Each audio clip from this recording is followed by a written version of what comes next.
Dear students, today our topics of discussion are direct energy conversion, hydrogen energy, and nuclear reactors. So, first of all, direct energy conversion. The conversion of one type of energy to the other without passing through an intermediate stage is a direct energy conversion. For example, thermoelectric generator. In thermoelectric generator, heat energy is directly converted into electrical energy. Or in a fuel cell, chemical energy is directly converted into electrical energy or electricity. So in this topic, we are dealing with some thermoelectric effects and a brief explanation of fuel cells. So first of all, thermoelectric effects. The class of phenomena in which a temperature difference creates an electric potential or an electric potential creates a temperature difference, as known as thermoelectric effects. അതായത് ഒരു temperature difference electrical potential create ചെയ്യാം, അതല്ലെങ്കിൽ മറിച്ച് electric potential ഒരു temperature difference create ചെയ്യാം. ഇത്തരത്തിലുള്ള ഇതുമായിട്ട് relate ചെയ്ത ഫിനോമിനാസ് ആണ് നമുക്ക് തെർമോ ഇലക്ട്രിക് ഇഫക്ട്സ് എന്നുള്ള കാറ്റഗറിയിൽ വരുന്നത്.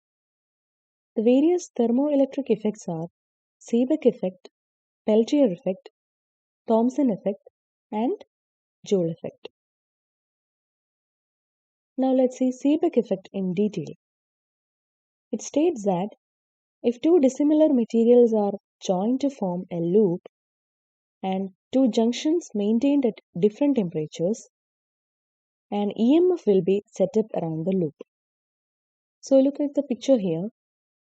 രണ്ട് ഡിഫറെൻറ്റ് മെറ്റൽസ് ആണ് നമ്മളിവിടെ യൂസ് ചെയ്യുന്നത്, metal A and metal B. They are connected, and at the junction of these two dissimilar materials, ആ രണ്ട് ജംഗ്ഷൻ എന്നുള്ള ഡിഫറെൻറ്റ് ടെമ്പറേച്ചേഴ്സിൽ മെയിൻറ്റെയിൻ ചെയ്യാണ്. One side is hot, other one is cold. ഇങ്ങനെയൊരു സിറ്റുവേഷനിൽ an E M F will be set up around the loop. അതായത് നമ്മളിവിടെ ഒരു വോൾട്ട്മീറ്റർ വെച്ച് ചെക്ക് ചെയ്യുകയാണെങ്കിൽ that voltmeter reads to some value, and that is Seebeck effect. And mathematically, Seebeck effect can be represented as E is equal to alpha S delta T, where alpha S be the Seebeck coefficient, delta T be the temperature difference between hot and cold junction. Okay. Now let's see Peltier effect. It states that when an electric current flows across an isothermal junction of two dissimilar materials, there is either an evolution or absorption of heat at the junction. So we have already seen what is a Seebeck effect. Seebeck effect is a reciprocal effect on Peltier effect. So in the picture, different materials X and Y are connected, and which is connected through a battery. ഒരു battery വഴി നമ്മൾ രണ്ട് materials connect ചെയ്തിരിക്കുകയാണ്.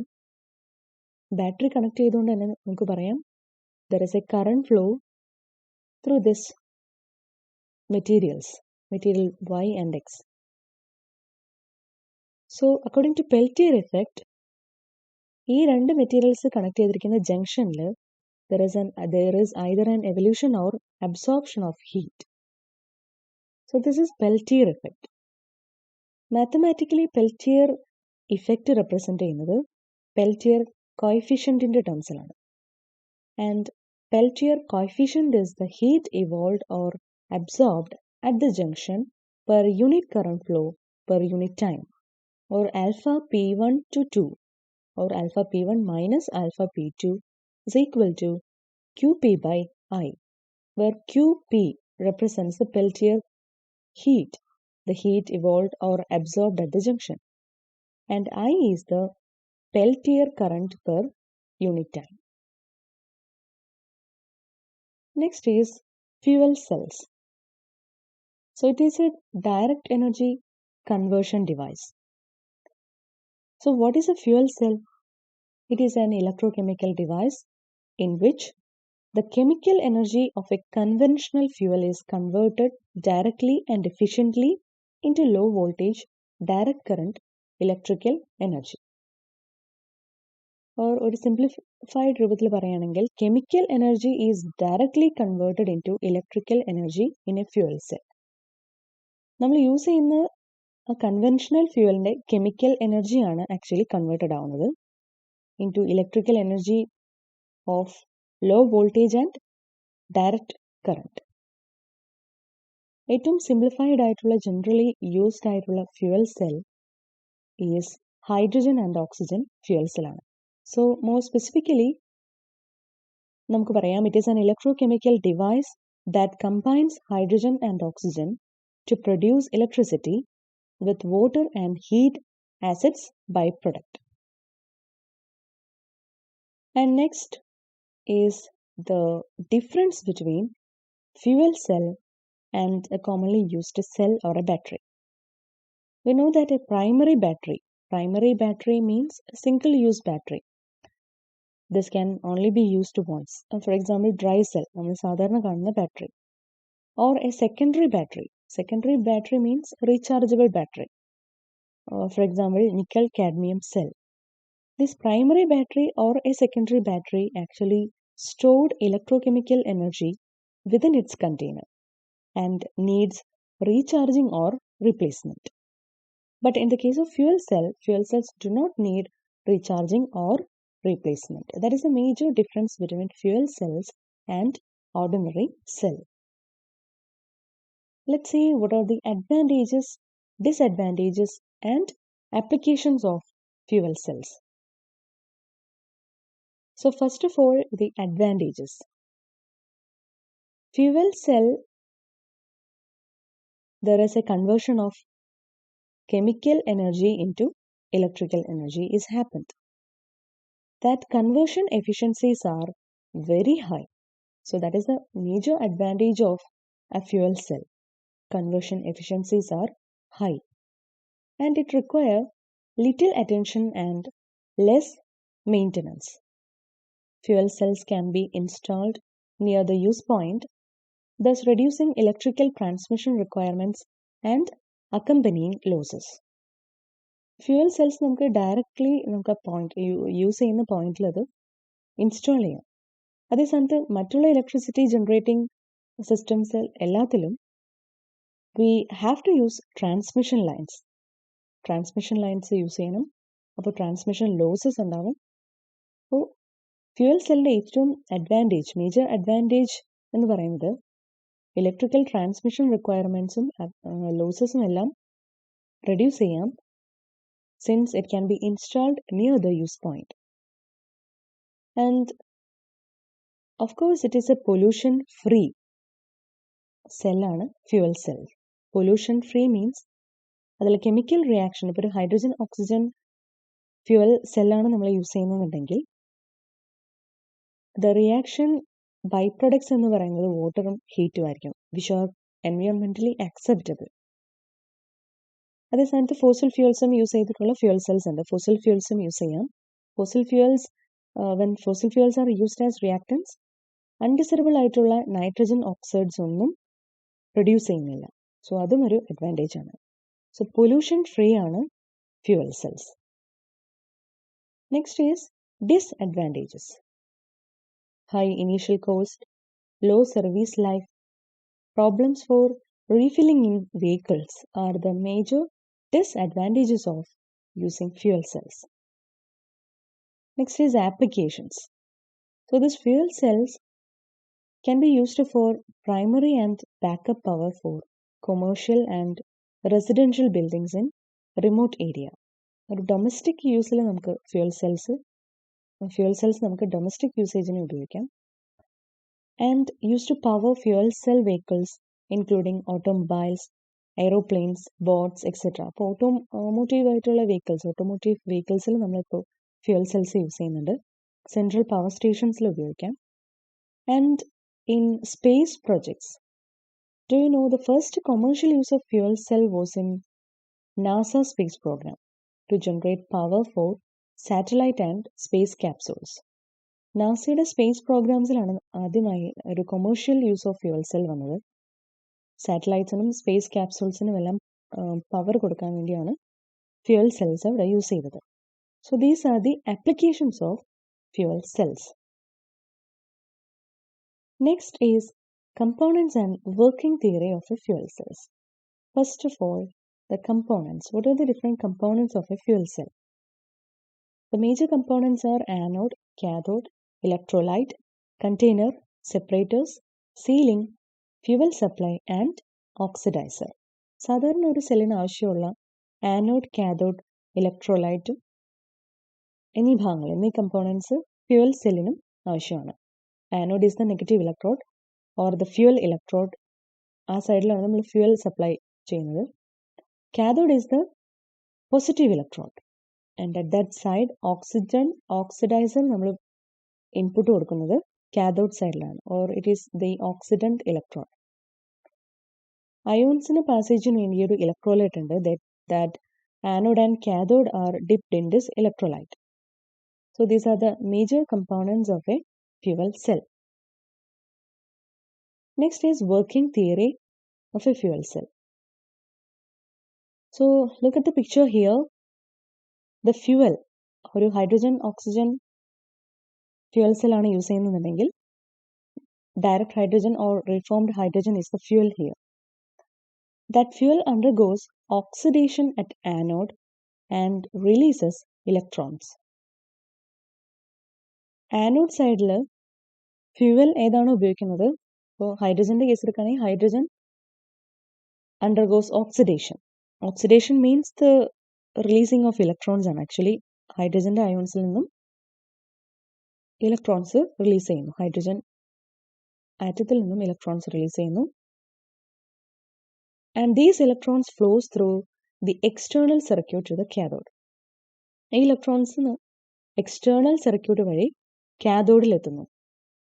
At the cathode, oxidant here is the oxygen from air. Oxygen ആണ് നമ്മൾ use ചെയ്യുന്നത് oxidant ആയിട്ട്. And that oxidant gets reduced at this cathode. Electrons produce electricity while passing through the external circuit. So fuel കാഥോഡിൽ ആനോഡിൽ oxidize ചെയ്യുന്നു, releases electrons. ആ electrons ആണ് external സർക്യൂട്ടിലൂടെ പാസ് ചെയ്യുന്നത്. And it reached at the cathode.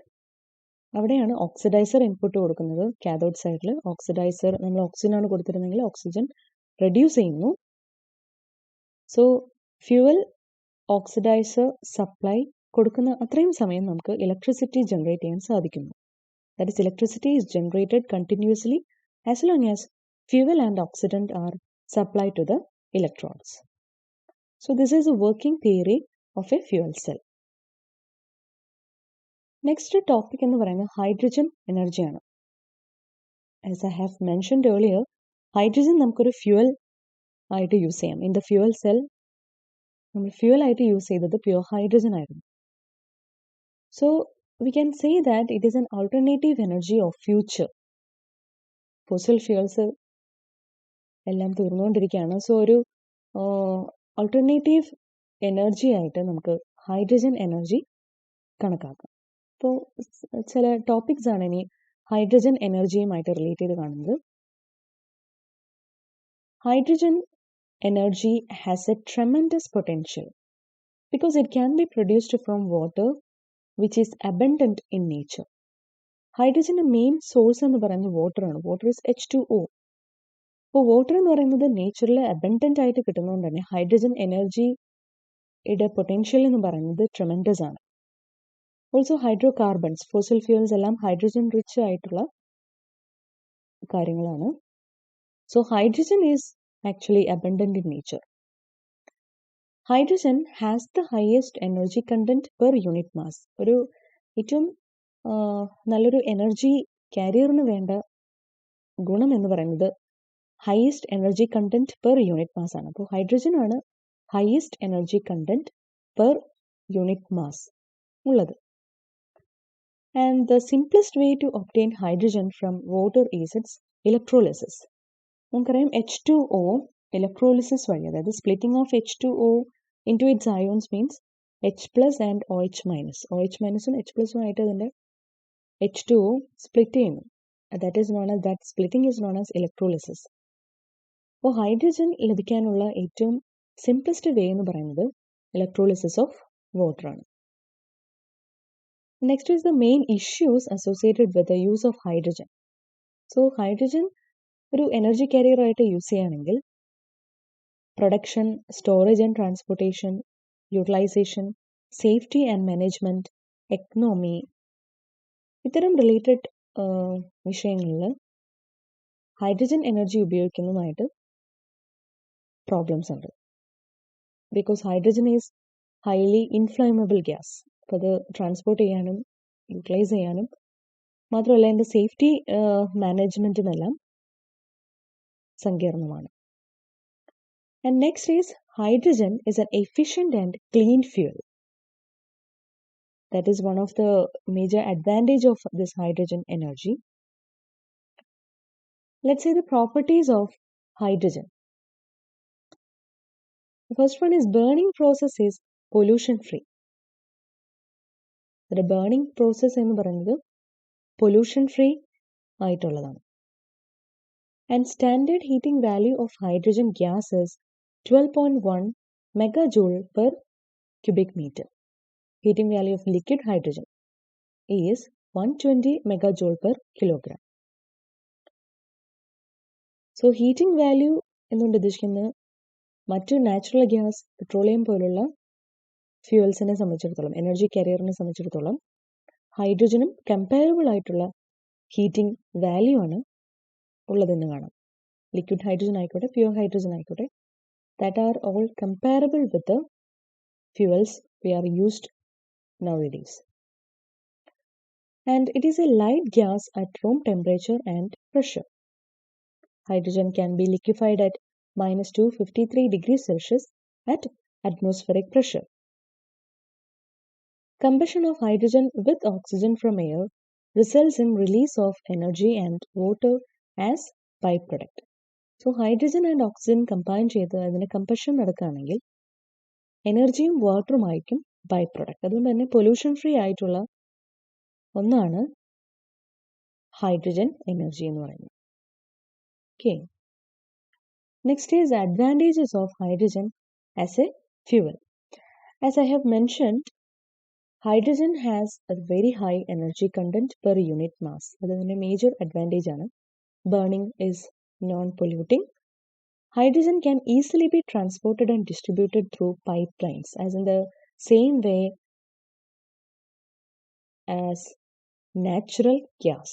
Natural gas pipelines വഴി transport ചെയ്യുന്നു, distribute ചെയ്യുന്നു. അതുപോലെ തന്നെ നമുക്ക് ഹൈഡ്രജനും ട്രാൻസ്പോർട്ട് ചെയ്യാം, ഡിസ്ട്രിബ്യൂട്ട് ചെയ്യാം through പൈപ്പ്ലൈൻസ്. It is a superior fuel for turbojet aircraft due to greater economy, lower noise level, and little pollution. It can be used for generating electricity for domestic appliances. So these are the advantages of hydrogen as a fuel. So നമ്മൾ next കാണാൻ പോകുന്ന ടോപ്പിക്കാണ് nuclear reactors.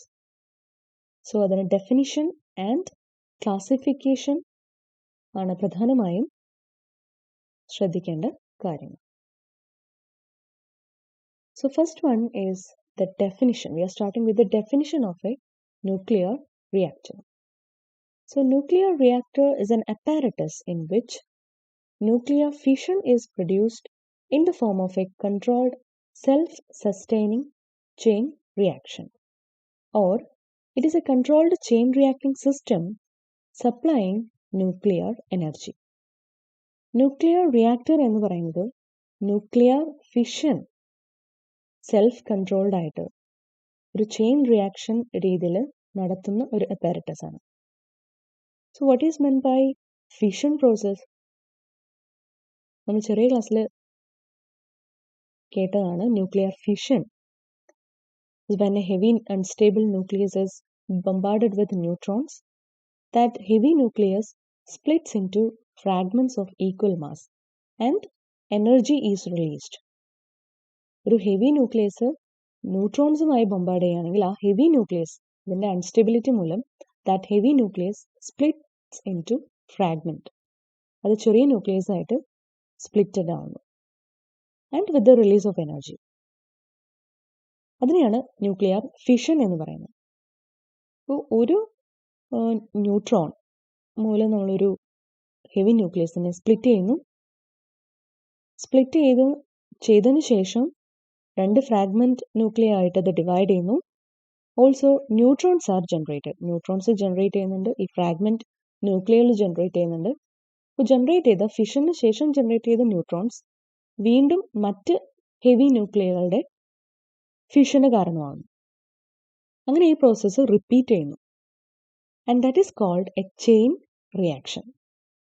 ഒരു nuclear റിയാക്ടറിൽ ഈ chain റിയാക്ഷനെ control ചെയ്ത് നമുക്ക് nuclear energy supply ചെയ്യാം.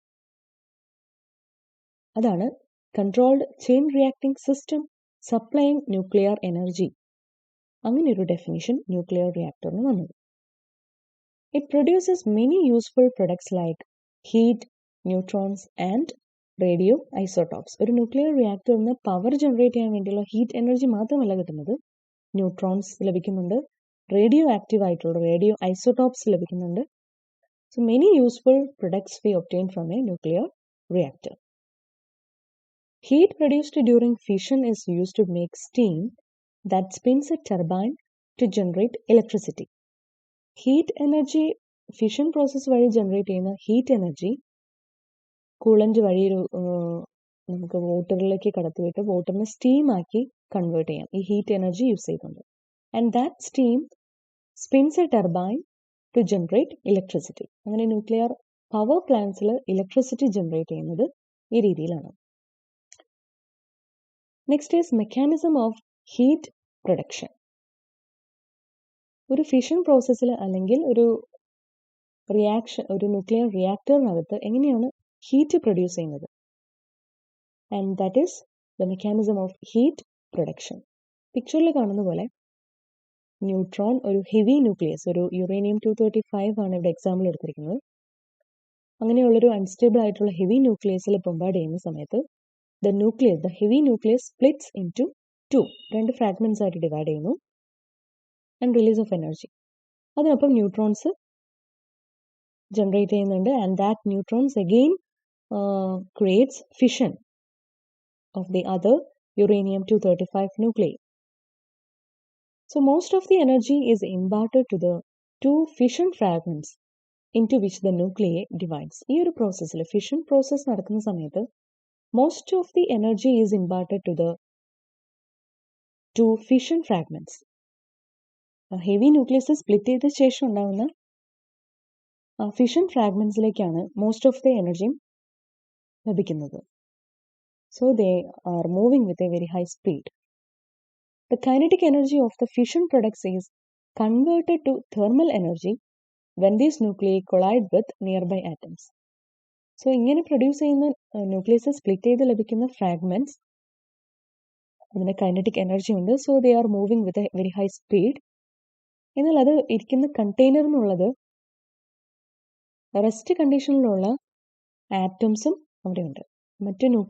മറ്റ് യുറേനിയം ആറ്റംസും അവിടെ പ്രസന്റ് ആണ്. സോ ഫിഷന് ശേഷം പ്രൊഡ്യൂസ് ചെയ്യുന്ന ഈ ഫ്രാഗ്മെന്റ്സ് നിയർ ബൈ ആറ്റമായിട്ട് കൊളൈഡ് ചെയ്യുന്ന സമയത്ത് their kinetic energy is converted into thermal energy or heat. ഈ പ്രോസസ് എന്ന് പറഞ്ഞാൽ ചെയിൻ റിയാക്ഷൻ ആകുമ്പോൾ ഇത് ഒരുപാട് ന്യൂക്ലിയകൾക്ക് സംഭവിക്കുന്നു. അങ്ങനെയാണെങ്കിൽ ഒരുപാട് കൈനറ്റിക് എനർജിയാണ് ആക്ച്വലി തെർമൽ എനർജി ആയിട്ട് കൺവേർട്ട് ചെയ്യുന്നത്. So this is how heat is produced in A nuclear reactor. Okay. Next is classification of nuclear reactors. So nuclear reactor പല രീതിയിൽ നമുക്ക് ക്ലാസിഫൈ ചെയ്യാം. First one on the basis of neutron energies at which the fission occurs. So fission കാരണമാവുന്ന ന്യൂട്രോണിന്റെ എനർജീസിനെ base ചെയ്തുകൊണ്ട് there are three types of nuclear reactors: fast reactors, intermediate reactors, and slow reactors. So high energy neutrons ഉപയോഗിച്ചിട്ടുള്ള fission process ആണ് നടക്കുന്നതെങ്കിൽ അങ്ങനെയുള്ള reactors ആണ് fast reactors. So ആ കേസിൽ നമ്മൾ ന്യൂട്രോൺസിന്റെ എനർജീനെ കുറയ്ക്കുന്നില്ല, അതിന്റെ സ്പീഡിനെ നമ്മൾ കുറയ്ക്കുന്നില്ല. അതേസമയത്ത് സ്ലോ റിയാക്ടേഴ്സിൽ ഫിഷന് ശേഷം ലഭിക്കുന്ന ന്യൂട്രോൺസ് അതിന്റെ കൈനറ്റിക് എനർജി മോഡറേറ്റേഴ്സ് വഴി അബ്സോർബ് ചെയ്യാം. അതായത് പ്രൊഡ്യൂസ് ചെയ്യുന്ന ന്യൂട്രോൺസിന്റെ സ്പീഡിനെ സ്ലോ ചെയ്യിക്കാം. മോഡറേറ്റേഴ്സ് എന്ന് പറയും, മോഡറേറ്റേഴ്സ് യൂസ് ചെയ്തുകൊണ്ട്.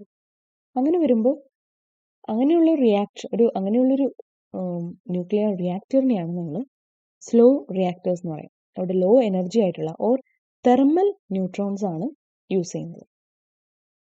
ഈ രണ്ട് ലിമിറ്റിനും ഇടയിൽ ഒരു ഇന്റർമീഡിയറ്റ് വെലോസിറ്റിയിലുള്ള ന്യൂട്രോൺസ് ആണ് ഉപയോഗിക്കുന്നതെങ്കിൽ that type of nuclear reactor is called intermediate reactors. So according to neutron energies at which the fission occurs, there are three types of nuclear reactors: fast reactors, intermediate reactors, and slow reactors. Another classification is on the basis of fuel moderator assembly. So നമ്മളൊരു fuel use ചെയ്യുന്നു. Fuel is the uranium, thorium അല്ലെങ്കിൽ plutonium പോലുള്ള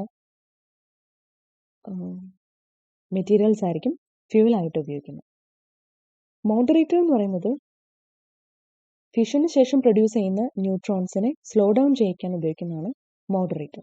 so fuel moderator അസംബ്ലിനെ base ചെയ്തുകൊണ്ട് there are homogeneous reactors are there, heterogeneous reactors are there.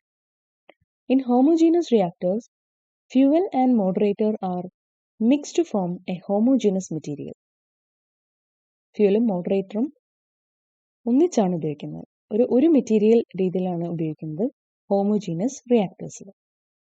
In heterogeneous reactors, fuel is used in the form of rods, plates, or wires, and the moderator surrounds each fuel element. Heterogeneous reactorൽ ഫ്യൂവലും മോഡറേറ്ററും separately ആണ് ഉപയോഗിക്കുന്നത്. So fuel moderator അസംബ്ലിനെ base ചെയ്തുകൊണ്ട് there are two categories: homogeneous reactors and heterogeneous reactors. Another classification is based on the fuel state. ഉപയോഗിക്കുന്ന ഫ്യൂവലിന്റെ സ്റ്റേറ്റിനനുസരിച്ച് there are three types of reactors: solid, liquid, and gas. Use ചെയ്യുന്ന ഫ്യൂവലിന്റെ സ്റ്റേറ്റിനെ base ചെയ്തുകൊണ്ട്. And fourth type of classification is based on the fuel material. ഉപയോഗിക്കുന്ന ഫ്യൂവലിനനുസരിച്ച് there are four types of nuclear reactors: natural uranium with U-235 contents, or enriched uranium with more than 0.71 of uranium-235, or plutonium different isotopes use ചെയ്യാം, or U-233 യുറേനിയത്തിന് തന്നെ man-made ആയിട്ടുള്ള isotope use ചെയ്യാം. These are different fuel material used in a nuclear reactor, according to which nuclear reactors are classified into four. Next is on the basis of moderator. The nuclear reactors are classified into five. A moderator is used to absorb the part of kinetic energy of the neutrons. ഫിഷന് ശേഷം produce ചെയ്യുന്ന ന്യൂട്രോൺസിന്റെ kinetic എനർജിനെ absorb ചെയ്യാൻ, ഒരു part of kinetic energy absorb ചെയ്യാനാണ് usually moderator use ചെയ്യുന്നത്. So moderator ആയിട്ട് നമ്മൾ ഉപയോഗിക്കുന്നത് water, heavy water, graphite, beryllium or beryllium oxide, hydrocarbons or hydrides ആയിരിക്കും. So on the basis of moderator there are five different types of reactors.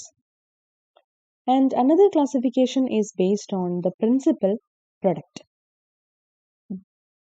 research reactors, power reactors, breeder reactors, and production reactors. In research reactors is used to produce neutrons. So these research reactors are actually designed to produce high neutron flux for research work. Research വർക്കിന് വേണ്ടിയിട്ട് neutrons produce ചെയ്യുക എന്നതാണ് ഈ research റിയാക്ടേഴ്സിൻ്റെ main goal എന്ന് പറയുന്നത്. Or in the case of a power reactors അത് heat energy produce ചെയ്യാനാണ് mainly focus ചെയ്യുന്നത്. ഹീറ്റ് എനർജി പ്രൊഡ്യൂസ് ചെയ്യുക. And that heat is carried away to the heat എക്സ്ചേഞ്ചറിലേക്ക് കടത്തിവിടുന്നു. അവിടെ വാട്ടറിനെ അത് സ്റ്റീം ആക്കി കൺവേർട്ട് ചെയ്യുന്നു. And that steam is use to run a turbine to generate electricity. ഒരു പവർ റിയാക്ടറിന്റെ ബൈ പ്രൊഡക്ട്സ് ആണ് fission products, neutrons, and other radiation particles. But mainly, it is used to produce heat. Another one is breeder reactor. Breeder reactor converts fertile materials into fissionable materials besides the power production. Power production എന്നതിൻ്റെ ഒപ്പം തന്നെ fertile ആയിട്ടുള്ള മെറ്റീരിയൽസിനെ ഫിഷനബിൾ ആയിട്ടുള്ള materials, ഇപ്പോൾ U-238 ഇങ്ങനെ PU plutonium 239 ഒക്കെ ആക്കി അങ്ങനെയുള്ള ഫിഷനബിൾ മെറ്റീരിയൽസ് ആക്കി കൺവേർട്ട് ചെയ്യുകയാണ് ആക്ച്വലി ഒരു ബ്രീഡർ റിയാക്ടർ ചെയ്യുന്നത്, besides the power generation. And next is the production reactors. Production റിയാക്ടേഴ്സിൻ്റെ ഔട്ട്പുട്ട് എന്ന് പറയുന്നത്, output of such reactors is radioactive materials which are used as sources of radiation and tracers in research. Radio isotopes produce ചെയ്യിക്കാൻ വേണ്ടിയാണ് production reactors use ചെയ്യുന്നത്. Another classification of nuclear reactors is based on the coolant. A coolant is used to remove heat from the nuclear reactor core. Nuclear reactor core nuclear fission വഴി generate ചെയ്യുന്ന extra ഹീറ്റിനെ remove ചെയ്യാനാണ് നമ്മൾ coolant use ചെയ്യുന്നത്. ആ coolant ഉപയോഗിക്കുന്ന രീതിനനുസരിച്ച്, കൂളൻറ്റിന് അനുസരിച്ച് there are 3 different kinds of nuclear reactors: air, carbon or helium cooled reactors, water or other liquid cooled reactors, liquid metal cooled reactors. ഇതിൽ തന്നെ gases have poor heat carrying capacity. അപ്പോൾ gas cooled reactors അതത്ര common അല്ല. Mostly water is used as a coolant. Okay, next classification is on the basis of construction of core. അതായത് on the basis of shape of the core of the reactor, the nuclear reactors are classified into cubical, cylindrical, octagonal, spherical, slab, and annulus. So these are the classifications of nuclear reactor. Next is advantages, disadvantages of nuclear power plants. So first of all, we have to see what are the advantages of a nuclear power plant. A nuclear power plant needs less space as compared to other conventional power plant of equal size. So it needs less space. And they give better performance at high load factors. Since the fuel consumption is very small as compared to conventional type of power plants, therefore, there is a saving in cost of the fuel transportation. So it saves the cost of fuel transportation. The nuclear power plant, besides producing large amount of power, produce valuable fissionable materials, which is produced when the fuel is renewed. So heat energy generate ചെയ്യുക അല്ലെങ്കിൽ power generate ചെയ്യുക എന്നതിനപ്പുറം it produces ഒരു nuclear power plant valuable ആയിട്ടുള്ള fissionable materialsum produce ചെയ്യുന്നുണ്ട്. So these are the advantages of a nuclear power plant. And next is the disadvantages or limitations of a nuclear power plant. The capital cost of a nuclear power station is always high. The danger of radioactivity always persists in the nuclear stations. And the maintenance cost is always high. And the last one is the disposal of fission products is a big problem. The byproducts എന്ന് പറയുന്നത് fission products ആയിരിക്കും, fissionable materials ആയിരിക്കും. അതിൻ്റെ disposal എന്ന് പറയുന്നത് it's a difficult to so അങ്ങനെയുള്ള disadvantages or limitations ഉണ്ട് nuclear power plants. Okay.